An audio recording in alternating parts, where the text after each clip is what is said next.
Welcome to Three Blind Mike's podcast, sponsored by the Family Proud Family Strong Network. Follow their journey as John J., the real hot rod, Cleestradamus, and Portis the assassin deliver the bottom line on the greatest pop culture entertainment debates of then and now. The Three Blind Mikes won't know the topic of the show until the show begins, which surely will lead to an unscripted and uncensored good time. Now, let's go in blind on the road to nowhere. Welcome back, folks, to another Three Blind Mikes podcast. I am your host, John J., the real hot rod, and I said John J., the real hot rod. And back with us, folks, is Cleestradamus, the Oracle, who once predicted that you know what you can do if you don't do it. Let's go. What is up, Oracle? Oh, yes, my brothers, the Oracle has returned to Three Blind Mikes in the road to nowhere. And it's my honor and privilege of a lifetime to join you on this excellent edition of the latest, greatest chapter of podcasting excellence in America. All right, that was good. My brother, welcome back. And my second co-host, second brother-in-law, is Portis the assassin. I don't got nothing like, a little extra intro, so give it to us. How you doing? Yeah, I'm not going to put on some funny voice that sounds like Darth Vader on acid, like my brother there, who I will say, how many shows was it, 2? Yeah, 2. Yeah, what's up with that? What I will say is I actually kind of missed him. I know. Which, I'm starting to question. I either legitimately missed Damas, or I fell and hit my head. I did get punched in the face by a 3-year-old so hard it left a nice bruise right under my eye. And he after he did it, he kind of looked and said, "Oh yeah, you want one more?" Yeah. And I was just fending off punches like crazy. I tell you what, I'm okay. we're glad you're back, Portis. And I tell you what, for our audience out there, hell hath no fury. Mike Tyson has no power like the powerful right hook of a Mad Max Campbell right jab. Let me tell you. Oh, my goodness. We're glad to have you back. And I got to be honest, before we get into this week's topic, fellas, I was absent the last 2 weeks. I got to be honest with our audience. It was a contract dispute. I was holding out for better contract situation for me and my family. Jay, the real hot rod has not been sharing his 42-year-old Glenn McKenna, and I just wanted to, a little piece of that. We came to an agreement, so I'm pleased to say we have a new contract. Jay's going to share some of that great Glenn McKenna that he's been holding back from all of us, and I'm here for the long haul. It's so great to be back with you, my brothers. What is going on? All right. So hashtag on the road to nowhere. Let's do that hashtag, folks, if you're listening.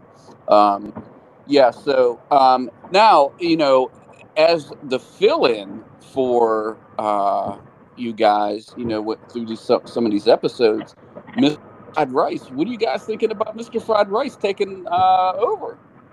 I tell you what, I'm looking over my shoulder, hot rod brother, because I tell you what, we're talking about a future podcast star in the making. Mr. Fried Rice was money, particularly in our blockbuster discussion of the legacy of this spot on points. And he's so dialed into today's generation. He is the voice of the 21st century youth. He hit it out of the park.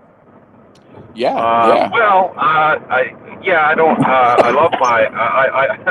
love Fried Rice, but what I will say about him is he probably needs to read a few more books. Whoa! We went to the bookworm. Yeah, he needs them fighting words. But what's really good is he doesn't know anything about anything. Like Elvis, we were talking about dead celebrities. He's like, they're dead. Who would you? They're dead. Oh my God! No, I think Mr. Fried Rice makes an exceptional asset to the podcast because he's a lot younger than us. He's another generation, and he gives his generation point of view. So with that, folks, we're going to go ahead, and as usual, we don't know what the topic's going to be until the show begins. Now, this show began like 3 hours ago, but we're going to go ahead and get into it. All right. So previously, we all put in our topics. We threw them into the randomizer. So let's go ahead and go to the randomizer.com, the Three Blind Mics, and let's go. Boom. All right, here he goes. Here he goes. And the topic is, oh, this is a good one, folks. Oh my goodness. All right, here's the topic, folks. And this is gonna lead us down the road to probably hell, but that's okay. That's okay, folks. Okay, so here's the topic, folks, is social media entertaining to you, or is it a mess? Wow. Oh boy. That's a good topic. That's a good topic. So let me go ahead and start by that. And I think this is one of mine that I came up with a long time ago. Now, the answer is social media basically, a good thing? Yeah, it could be a good thing. It's also a mess. Okay. Oh, I mean, this can go on forever and ever. So I'm going to attempt to keep it a little short and everything. Social media is entertaining if you control the social media, but it can be a mess if you allow the social media to control you. Now, I'll go ahead and give an example. Okay. So, I'm on all platforms, Instagram, Facebook, YouTube, TikTok, Target, Walmart, all the social media things. You know what I'm saying? Yeah, you're Is even on Mars Facebook, I believe. Yeah, absolutely. And that's a plus. And that is a plus. But Yeah, clean up on aisle 5. yeah, oh my goodness. But here's the thing, okay? I attempt to, put filter on all of my social media, especially TikTok, for example. So on TikTok, I don't want to see a bunch of, inappropriate things, right? And why? Because I don't want to be tempted by and go down the road to nowhere and get jacked up, by anything. If you know what I'm saying is. But here's the thing: is when I open TikTok up, okay, I don't need to see anybody twerking each other, okay. And hey, you know what? If you want to twerk, Wait a minute. That happens on TikTok? oh, you didn't know? You better But call no, somebody. But okay. You walked but right into that one, Porsche. I can't. So I don't need to see all that because I want to be as the best version of myself possible. Okay, so and I put the filters on, but I still see it. Okay, and it can be a very social media can be great, and it is great, but it also can be a weapon. Okay, what this social media thing that we're in now is people can say whatever they want, get away with it. They can, I call them keyboard bullies. Okay, Yeah. back in the day when my kids were growing up, I was worried about them, playing in the front yard because the big white ice cream van that would go around and take kids, I Right. wouldn't let Yeah. them play in the front yard, right? But Hmm. now, then even worse, social media, is used by predators as a weapon to get our kids. Um, and the bottom line is for me, and this is just my opinion, social media can be good if you do not allow it to control you. What do you think about that, Cleatrodamus? Well, amen, amen, everything right there, hot rod brother. Yeah, it's the best of both. It's the best of times and the worst of times. Like you said, it can be very entertaining, and then other times when it's unchecked, it's the decline of the Western civilization as we know it. The problem is it's so unregulated. It's the wild, wild west. Like you said, keyboard bullies hide behind a keyboard and can take shots at anybody, say anything, and they're not called. They're not called into account for it. And the problem is a lot of times these keyboard bullies aren't even using their real names. They're using avatars. They're using fake pages, this or that. They're hiding behind two or three different shields. And left unchecked, particularly for young kids, it can be so bad to their mental, their social lives, without Yeah. question. Now, on the flip side of it, like you said, if it's used for the right purposes, it can be very entertaining. But it's like anything; it's got to be in moderation. You got to know what you're accessing, and like you said, I mean, there's scary stuff out there that I just pray that my daughter never runs across, because Right. Right. like, and when it comes to TikTok, hickory dickory dock, fellas, I don't do the TikTok. Because I mean, number one, we know it's being bankrolled to an extent by China, and that ain't good for us. And then number two is, what on that is real? I mean, if we're talking about, cuddly dog, if we're talking about, the Chubbs, the skateboarding dog, that's great. That's great family Yes. entertainment. But if we're talking about stuff that's degrading people and demoralizing people, then it's a virus. It's an absolute virus that, unfortunately, is on its way to becoming a plague if we don't get a grip on it here soon. Absolutely. Now, the assassin. What are your thoughts on this social media thing? Both of you are right, but what you got to take into account when you're talking about me is I have the attention span of like a gnat, and that's what social media is. That is what social media is great about, and it's also destructive. I mean, you can sit there and scroll, and you can look at the clock, and let's say the clock says 8 o'clock, and you're just scrolling and looking at all this minutia, and then you look back up, and you're like, how did it become 8:30? Where did that happen? Exactly. Go? Like, you just get lost in like a wormhole of like just scrolling, and people are talking to you, your children, your wife, your partners, whoever, and they're just talking to you, and you're like, you don't hear anything. It's zombie. It's like this zombie mentality of just The Walking Dead. But what I will say, down the rabbit hole. What I will say is, you guys say you both, like, you don't do the TikTok. I don't do it either. I don't post videos and everything. But one thing, I do like Twitter, and I liked it before Elon Musk took it over, and I still like it. I have no opinion on the matter about the man. But what I will say is one thing that I'm absolutely ashamed of. I'm absolutely ashamed. I'm ashamed of this. The great shame is I love watching Twitter fights. And I don't mean like fights like, like WWE fights or MMA fights or like the latest boxing match, or I'm talking like all out street brawls that just erupt. And there's two things that happen in these brawls. One is that why these filmmakers are not in some kind of cinema school, or they're not being used in Hollywood, because that camera is so sticky. There is no shakiness to the camera. When the fight goes across the street, they follow it in step. They're brilliant. Why these people are not maximizing this camera? That's a good point. Goes to waste.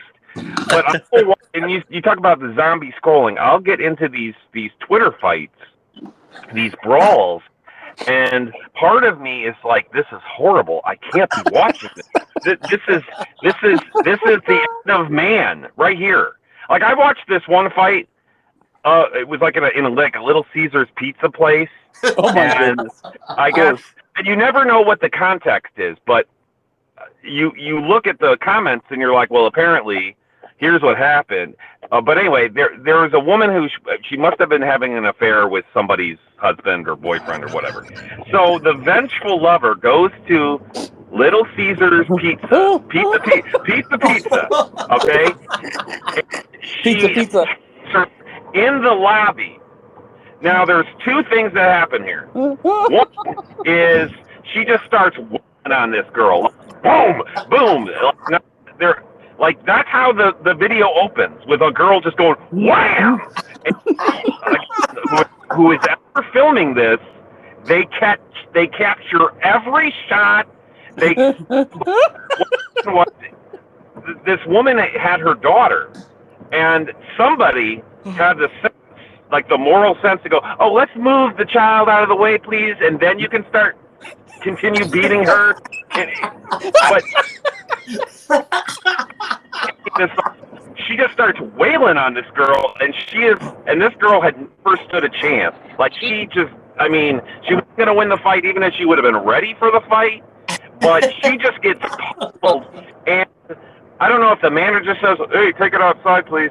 And so she grabs this girl by her hair and starts leading her out the door, and one of the patrons goes, oh, you wanna kick her ass outside? Here, let me get the door for you.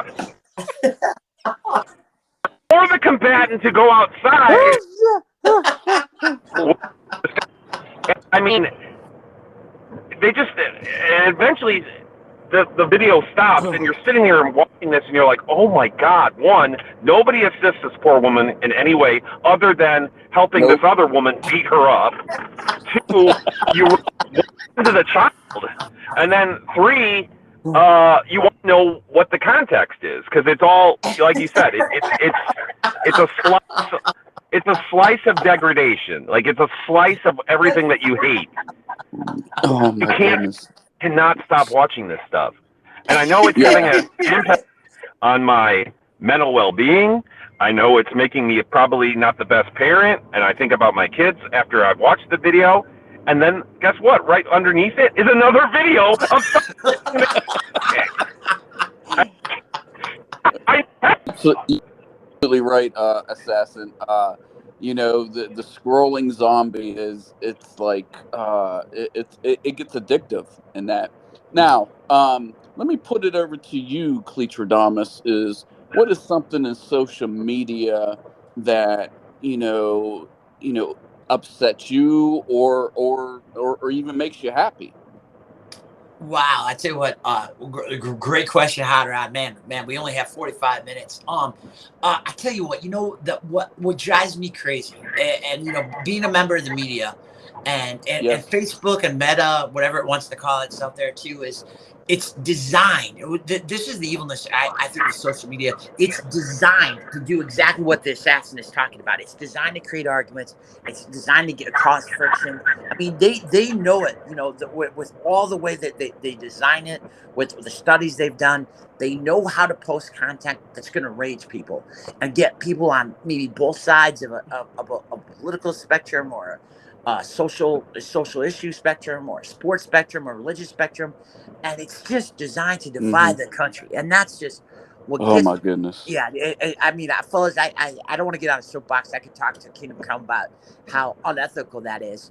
And the thing about it is Meta, Twitter, everyone is laughing all the way to the bank on it, because they're banking on it, because it's getting them views, it's getting them sponsorships, and what happened is, what's doing is, it's just, in terms of our social graces, our ability to communicate with each other, it's like what the assassin's talking about. It turns into a cat fight at a Little Caesars, and so that's what I hate about it. The good thing about it is, when used correctly, it's kind of like you either can use it, with the dark side, or you can use it for the force. If you use it for the force, it can be wonderful. You can use it to raise money for nonprofits. Yes. You can use it to raise money for victims of hurricanes or tornadoes, or people, children battling cancer, things like that. Yeah, more exactly, Hot Rod. So it's I think it's a person's personal choice. You can let it control your life. You can let it become. You can let ourselves all become scrolling zombies, or we can use it for good. But the problem is, we've got to learn how to live with it, fellas, because this much is certain: it ain't going nowhere. Absolutely. And that's, you made a lot of awesome organic points, Cleatradamus. And same question poses to you, the assassin. Is there something in the social media that, perturbs you, or, makes you happy, or both? Well, what I will say to the youth, and it's too bad that fried rice is not on here. Oh, he's listening. He's next to me. He's listening. Okay, well, tell them to listen up, because I'm giving them pearls here. Okay. If you're watching social media, especially I'll use Facebook as the great example, and you're seeing all these people with these great lives, and oh, they went on that vacation. Oh my God, and oh wow, they have this and that. It ain't that great, okay? If you think that somehow there's something wrong with you because you don't have what they have, they really don't have that, okay? Yes. Amen. They are showing you this because they want to impress you, but in actuality, they probably aren't living the life that you think they're living, okay? Fill in a void. So, yeah, they want to feel better about themselves because they're probably living as bad as you think you are, and you're really not even living that bad. So Yeah. you can't compare compare your journey to a little snapshot of somebody else's journey. They're not one and the same. What I will say about social media, and again back to these fights. I keep bringing this up. Is if you watch a fight on CNN, right, and two people are battling out, and they get into some kind of altercation in the street, and one of them happens to die, CNN is not going to show you the footage of this poor person being brutally murdered. Right. Oh, not on Twitter. On Twitter, you get to see every punch, and then you get to see the white leave their face, and their eyes just roll back in their head, and it's allowed. Yeah, and there's like Damas said, there's really very little policing of this, and when you really break it down, you're like, I just watched someone possibly die there. Like, I'm not supposed to be watching that. And this goes right back to what Damas was saying about journalism. Is there is no journalism anymore. Nobody is checking sources, and Right. like a couple of weeks ago, I watched All the President's Men, which is one of the greatest groundbreaking pieces of journalism in the history of our country. Yeah. That doesn't exist anymore. Of these people who are combing through these stories and waiting until they break a story, waiting until they've got everything checked out and they've dotted all their I's and their T's. That doesn't happen anymore. People are literally rushing because there's this 24-hour news cycle now where they've got to beat their competitor. So I'm just going to throw this out there. Maybe it's right, maybe it's wrong, but yeah, the journalism has really taken like 8 steps backwards from where it was, and that's really supposed to be the people who are keeping us honest. Right. And it's anything but now. Yeah. What I will say, though, what I like about social media, I love YouTube, and I like all the snippets and whatnot. The algorithm technology, to me, is amazing. That you can watch it. I can watch a video about, let's say, a dog skateboarding, and then literally the next day or even later, I'll get nothing but dogs skateboarding. Because of the algorithm. The algorithm that they're feeding you. I like. I do like that they're tailoring things that kind of meet what you like. Right. That's great. But all this other stuff where, I don't know, fried rice is screwed, man. Fried rice is screwed. You know what? And I want to piggyback on something that you said, the algorithm of YouTube. Mm-hmm. Yep.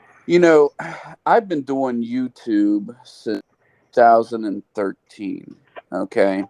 I've done gaming channels. I've done, I've done multiple channels, right? And I still have not, even with if you're listening to this podcast on our family channel, Family Proud, Family Strong, I have not been able to figure out the algorithm. I'm not trying to make money we're not trying to make money on YouTube, but I would like to have some kind of success of I consider myself a YouTube content creator, and I have not been able to figure out the algorithm to get our content out there, because on our channel we have multiple channels on our. I call it a network, and that's another story. Um, and it just amazes me that when take for example, we had a YouTube channel called Two Gen Gamers, where Miss Fried Rice and myself, we would do generational gaming, where like I would pick a game and from my past, I don't know if you guys remember Karate Champ. Do you guys remember that? The Yeah, arcade early game. 2000s. Yeah, Wait, but what is it again? it's called Karate Champ. It's an Not arcade familiar. game.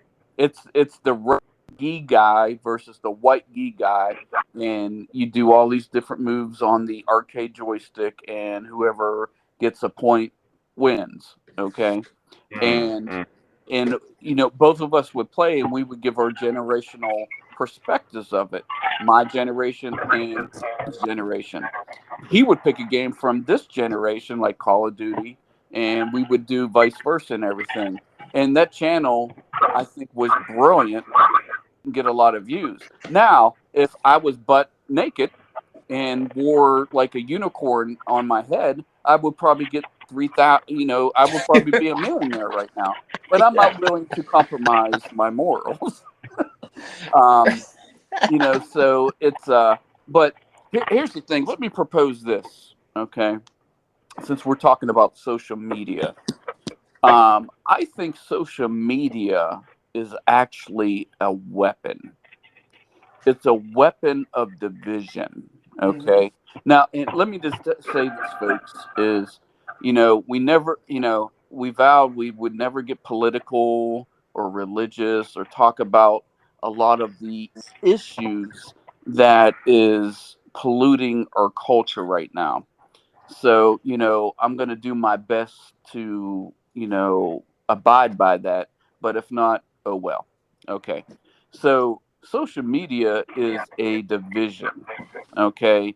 It divides us in religion, it divides us in gender, it divides us in politics, and it divides us in all the topics that are hot buttons for people to control. Okay. Now, for example, is, people use social media to, okay, you know, you know, and like I said, I don't mean to, bring in religion or whatever like that. So, my religion is Catholic. I have certain beliefs. Okay. So when I go on social media and somebody disagrees with me because of my beliefs, but puts hate towards me, I have a problem with that. Okay. You know, I, if I disagree with somebody because of their beliefs, because it doesn't consist of my beliefs, I'm not going to hate you. I'm going to still love you. Actually, I want to find out why you disagree with me so I can understand your thinking, so I can still love you. Okay. The social media is evil. It can be evil, and evil people. Now I don't want no people that do evil things use social media to continue to do evil things. What do you guys think about that? Oh, absolutely, 100%. Hot rod. And the thing about it is when people, not everyone, some people can have civilized discourse on social media, but the majority of the time, people just can't disagree with someone. They have to get nasty. They'll insult their intelligence. They will accuse them of having worse motives than they do for having their point. We've lost the ability to have civil discourse Right. on social media. And going back to your point too about how it's being built to divide, right on the money. Hot rod. I just looked Thank it you. up, fellas. This will blow your mind, guys, in terms of how influential social media is on the American public. There are 302.25 regular American users of social media per day. So those are 302 million Americans who report using social media at least once per day, according to Statistica. Now, guys, that represents 90% of the U.S. population. So Damn. when we talk about how it's being built to divide and create controversy creates cash. As the old wrestling promoter Eric Bischoff would always say, that's what it's being built for. And the problem, and what I have a problem with, Assassin brought up a good point about this too, is these companies are laughing all the way to the bank. I mean, there's a reason why Meta or Facebook or Mark Zuckerberg or whoever's behind it has more money than God. I mean, because and they don't police it, and when they claim they police it, they don't police it. If someone posts hateful content on Facebook, what happens? They get suspended for 30 days, and then they're right back doing what they were doing before. Or they're still on there. They're just on, under a fictional name or under a bot or something. So what I worry about it, Hot Rod, is it's the wild, wild west. Yes. And there's no wide earth. There's no, cowboy riding in to save the day. So, and I just, Assassin was talking about it. You worry about Mr. Fried Rice. You worry about our kids, your kids, everybody's kids, because I think it's the most dangerous thing right now to the mental health of kids in America. It's worse than a nuclear weapon. Now, Yeah, Assassin, absolutely. I know you got a lot of thoughts on this and everything, and I'm really I want to hear what you have to say on this. Well, what I will say is for a second there, I forgot what we were talking about. That shows you again. Attention span. Damn. Yeah. Hey, I'm hopped up on drink here. Oh, wait a minute. This is let me just pause this show here real quick. What's everybody drinking? And then we'll go on. Cleatradamus? Well, according to my new contract, I was supposed to be drinking your Glen McKenna, but that never arrived there, Hot Rod. So I'm stuck with a little old high quality H2O because you didn't come through with the Glen McKenna. Okay, next, the Assassin. Well, I talked about it in one of our previous broadcasts. It's my new thing. Well, it's a drink that I discovered back in the day, and I completely forgot about it. I was like, and then all of a sudden I'm like, oh, let me try that. It's the old Colorado Bulldog. Yeah. Ooh. Which is basically a White Russian with Coke in it. Okay.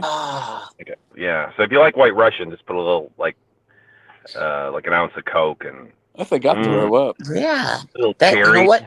Assassin, that would be pretty good with a Glen McKenna right now, but unfortunately, because of our host, I don't have that one. Oh my goodness! So what I'm drinking is a Guinness Drought Stout. Ooh, Guinness Drought Stout. Yes. Okay, is that one loaf of bread or two? Well, you know what? Well, it's two because in a previous episodes it was Miller Lite because we were low budget. So I found a couple bucks and we went ahead and got the Guinness. Wow. You could get the Guinness, but you couldn't get your brother Damas, the old Glen McKenna. I see. Yeah, I see how it goes. Yeah. See. All right, back to you. All right, yeah. Let me just because I'm. You said that you don't want to make any money off this. I would like to get a new pair of underwear. I have been wearing. I wear my underwear until the underwear is like, no, dude, stop. Nowhere. Yeah, the underwear is like, dude, stop. We cannot be washed again. It's holes in it. Yeah, holes. The elastic is like, and you're really, and this is more of a personal thing, but for guys, when these things, I will say, whoever came up with a boxer brief they don't get enough credit because the boxer brief will give you enough like room and it just holds you right there. Not nothing crazy. Just nice little ginger My little son's ears.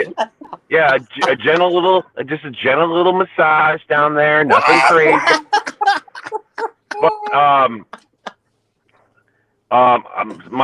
But my underwear has. So I would hope to make, if I make any money off this show, it's just to buy another pair of underwear. But let me. Okay. There goes our Fruit of the Loom sponsorship. Okay. I'm trying to stay on topic. Really?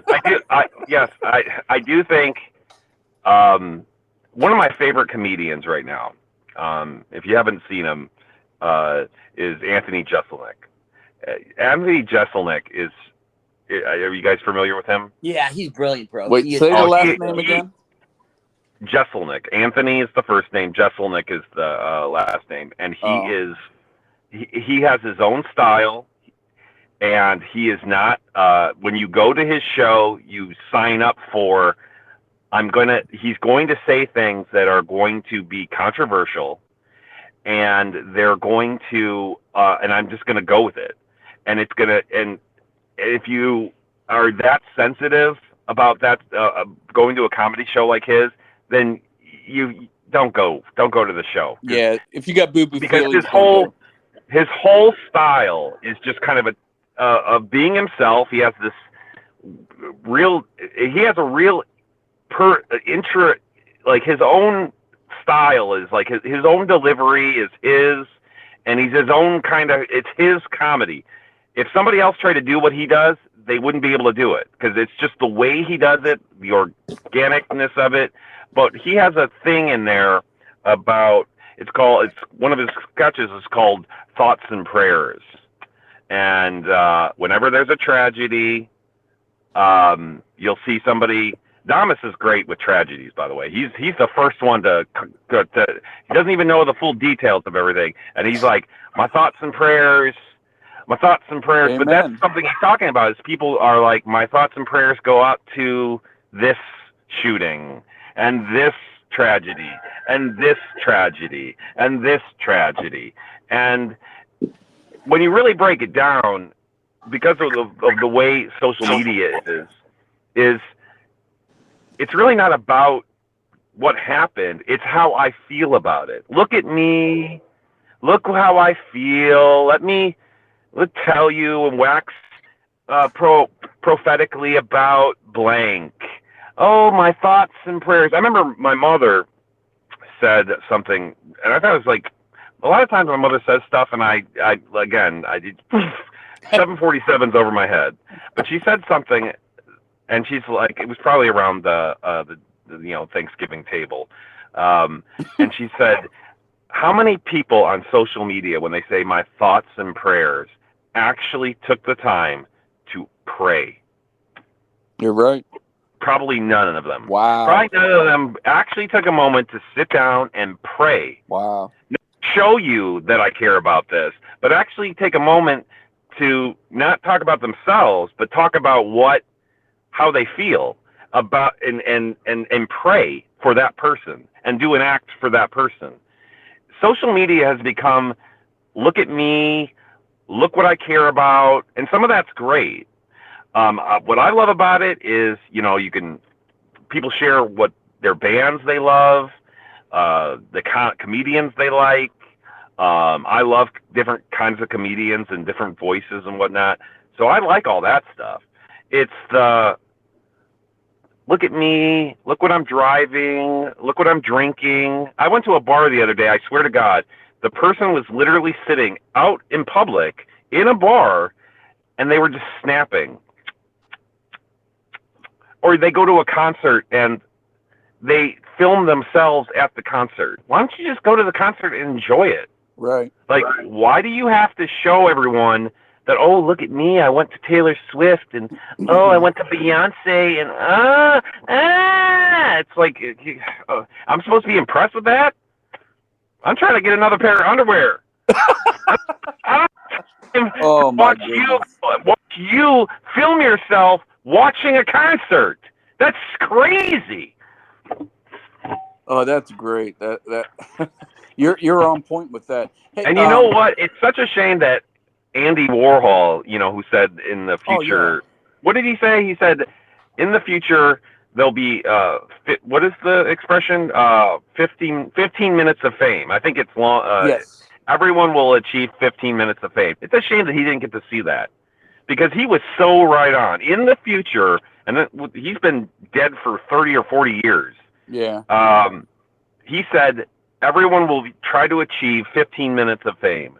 And he was spot on with that one. Absolutely. Now, brothers, how much time do you guys have? Like, you mean on this planet, or that's a pretty loaded. No, for a possible part 2 podcast. Oh, you film more. Okay. Yeah. Yeah, I'm good. As long as I got this, as long as Daddy has his medicine, we can Yeah, go. Daddy got medicine. What about you, Cleatradamus? Oh, Cleatradamus. I think he might have. You Oh, might have lost. damn. How long's he been gone? Wait, let me. Wait a minute. I think he left us. Oh my goodness. All right, I sent him another invite. Technical difficulty. Every show's technical difficulties, but that's okay. Well, you might want to maybe keep it to 2 drinks during the show. But what fun is that? Where's the 2 fun drinks? Nah. Every podcast. in that? Let me tell you, if you don't have a chance to see Anthony Jeselnik, he's fantastic. Hello. Cleatradamus, what happened? Hello, is anyone there? Can you hear me? Phyllis, can you hear me? Hello, anyone there? Hello. Yeah, come back from Malaysia. I believe I'm lost on the road to nowhere. Where could I be? Where am I? How'd I get here? Who am I? Now, Jeez Louise, Cleatradamus. gosh. I can't seriously, I get it. We have had some contract disputes, but cutting me off my own podcast? Come on, Hot Rod. I know. Now, are you up for another part 2? I can go about another 5-10 minutes, fellas, and we can go extra time. Let's go overtime. 5-10 minutes. Okay, you know what? 10 minutes.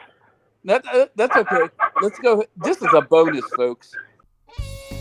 The Three Blind Mics is sponsored by the Family Proud Family Strong Network via YouTube and powered by the Digital Media Productions.